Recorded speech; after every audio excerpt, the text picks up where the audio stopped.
I myself, a dream is really a notion that it's an invitation into the world of image and seeing symbolically.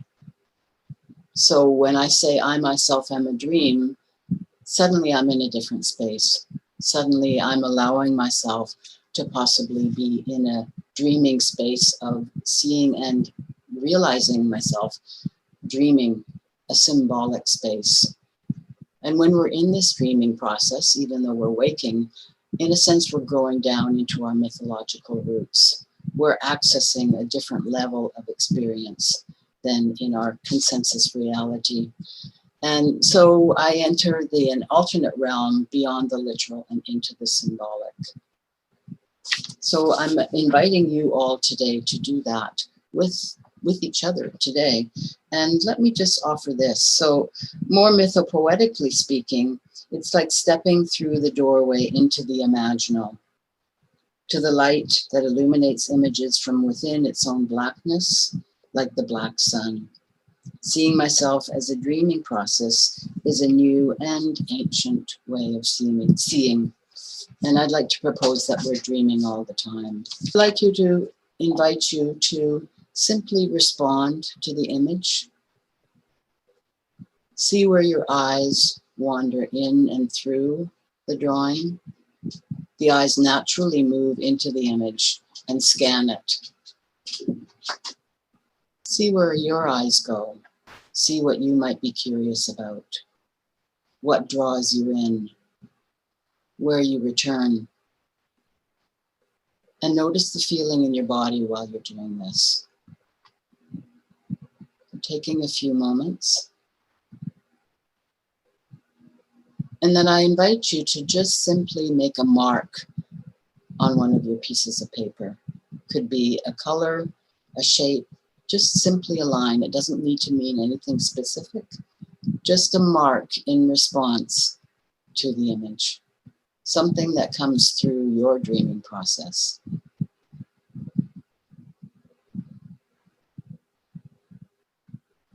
So as you've taken this image, in a sense, into your own body has a chance to respond. So let your own body, your own dreaming process respond through a mark or a shape or a color.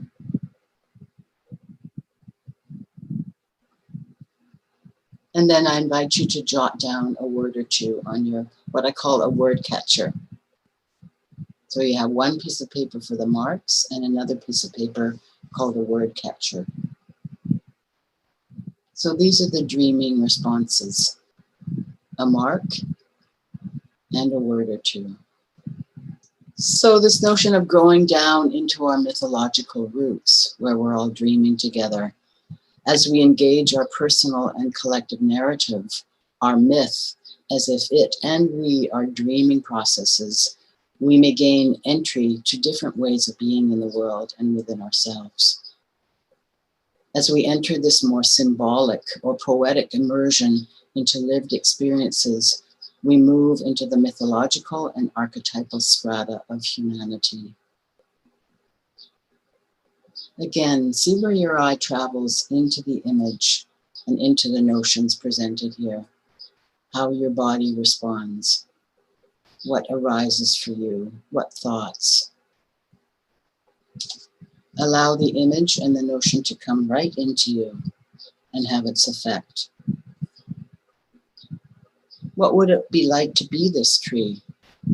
To feel its movement, to feel the wind on your branches and connecting to your own roots, feeling into the roots.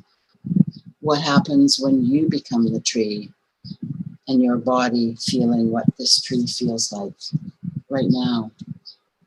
So imagining into the tree and into the notion that we too can grow down into our mythological roots. So looking at the image and taking in the notion, notice how the body responds. And I invite you to respond with making a mark or a shape or a color or a line on your mark catcher, and a thought, a word or two on your word catcher. Whatever arises for you. So Mundus Imaginalis, this is the world of images. This is Latin for mundus is the world, imaginalis is the imagination or the imaginal. And this is a different world. This is the dreaming world. This is where we live in images. So we could suppose that lying deep beneath our personal and literal histories, vaster regions of the psyche beckon the ego to awaken into the fields of the imaginal, mundus imaginalis. And Henri Corbin was a scholar who spoke about this, opened up this whole notion between the sensate and the intellectual, the world of image. So imagine that we are stepping into this mundus imaginalis, this world of image, through our dreaming, not just the dreaming at night, but the dreaming right now, the dreaming that's going on all the time, but just on the peripheral of our awareness. Maybe we can enter this mundus imaginalis through the gaze at the tree right now, at the trees. This is the space between the sensate and the intellectual, of the waking and the dreaming ego, and where the imaginal roams.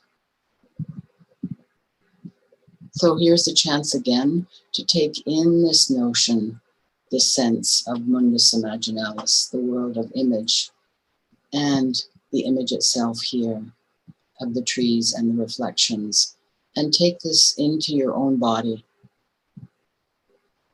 Notice how the body feels in response to the notion and the image. And I invite you again to respond with a mark or a line, a shape, just whatever comes through the body, spontaneous, a response. And the word catcher is to include the conscious mind in our process. What we think about things, this is also important. So take a few moments. Mythic journeys to underwater cave paintings. This is what this dreaming together could be. It could be our own and collectively mythic journey to the underwater cave paintings of ancient images that are still living within us as we dream together. I myself am a dream.